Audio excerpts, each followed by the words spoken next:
Welcome to the Slop Temple. We pray this video helps. You start with one painting and a prepared wall. Place the painting on the surface immediately. The game picks an artwork variant depending on the free space and orientation. Once placed, note the size and image. Paintings can be 1x1 up to 4x4, and that affects which art appears. If you want a different artwork, don't waste time repositioning blocks yet. Break the painting to pick it up and get ready to iterate until the desired image appears. Once done placing the first version, break and replace the painting to cycle options. Minecraft randomly selects an artwork each placement. Make sure to change surrounding blocks or the gap size if you're not getting the variant you want. Different free space patterns unlock different paintings.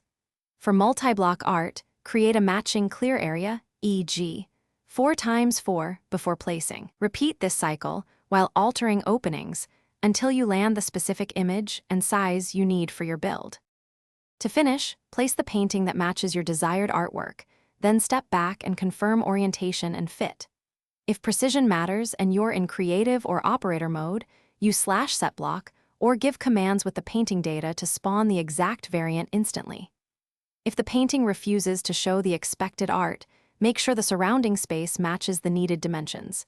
Insufficient free blocks is the most common problem. Expand the gap and try placing again. That solves nearly all placement issues. Thanks for watching. Consider subscribing if we helped you.